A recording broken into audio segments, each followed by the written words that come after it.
Good morning. Welcome to this morning's edition of Friday Morning Fish Fry. Great to have you with us this morning, and we're almost there. Children's eyes are all aglow. They're watching for the reindeer.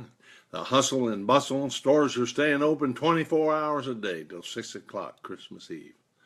Man, what a day. What a season this is.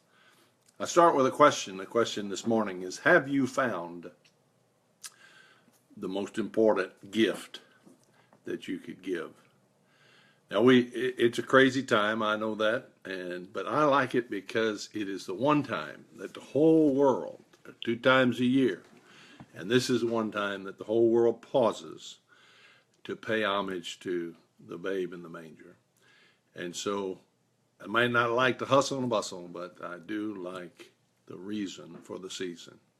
Now, when we think about the most important gift, I wonder if you might think about what that might be. Think about it in your own mind, what that is. I'm going to tell you what I think the most important gift is, and that's the gift of time.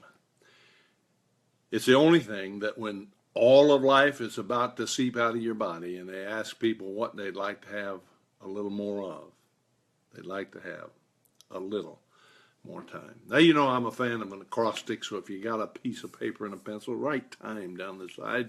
And let me share with you the 4 things from the word time, the reason I feel that time is the most important thing. Time is very important because, number one, it speaks of thoughtfulness and tenderness.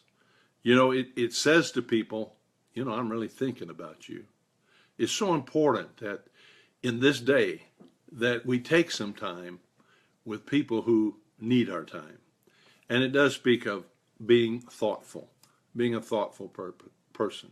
It's different than sticking a name on a list and just running from store to store trying to find what they might perceive to be the most important gift. So thoughtfulness is the T.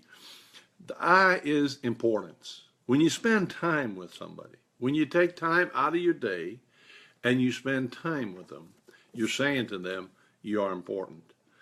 You know, one of the most important need in a person's life is that of acceptance and time. And so people like to feel important. And you make them feel important when you take some time to sit down with them and to speak with them. I don't know if you knew this, but I worked in the funeral industry for several years, that the holiday season from just before Thanksgiving to just after Christmas is really the busiest time of the year. Some smaller mortuaries will do 75% of their business in that short period of time. And that's because people cease to feel important. They feel alone.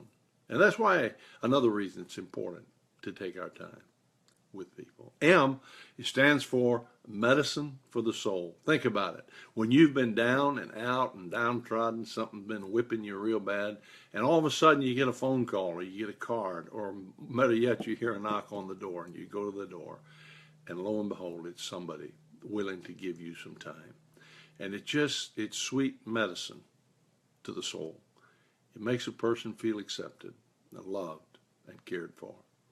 The E in time is that of encouragement. Nothing encourages a person more when they need to visit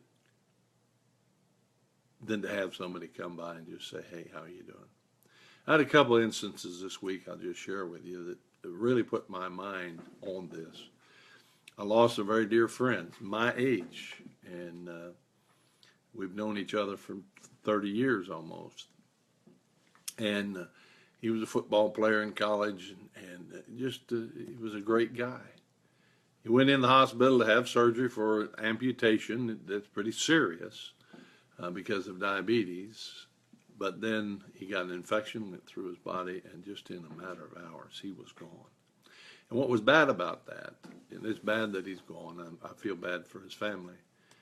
But you know, the Lord had been speaking to my heart just to stop by, and he lived right on my way home. Any time I could have just stopped by and said, hey, how you doing, and just visited a few minutes. It would have made all the difference in the world in his life and in mine, but I didn't do that. Also lost another friend. He was 86. He was older, but he had known him also for 30 or 35 years, and his wife's lonely now. And so these kinds of things just kind of weigh on you. And so yesterday, I knew a friend of mine, again, that I'd known a long time, has gone into the rest home. Was always energetic, ran marathons and everything, and now he's confined to a wheelchair. And I looked him up and I gave him a copy of my new book. And it was just a great time, just to spend the time with him. And as I left, he says, I can't believe I had Jim Neal back in my life. Boy, I brought a tear to my eye, and my heart just rejoiced to how much time means to people. You know, when it's all said and done, we're not going to want more time at the office. We're not going to want more toys. We're not going to even want more money. We just like to have a little more time for friends. So let me encourage you, in the last few days, take some time in the hustle and bustle to write a card, handwritten card, not a 2 for $1 at the dollar store, but a handwritten note to somebody who needs encouragement, or a telephone call if they're too far away. But better yet, how about just 5 minutes of your time in their presence? You were the one to be blessed. As I get older, I know time with my kids and my grandkids, when they just want to sit and talk, mean more than any gift they could ever give me. So go out and make it a great last 2 or 3 days. Love on people. And y'all have the merriest Christmas you ever had, and look forward to the most prosperous new year. God bless you. We love you. And we'll see you next week with a real neat Friday fish fry.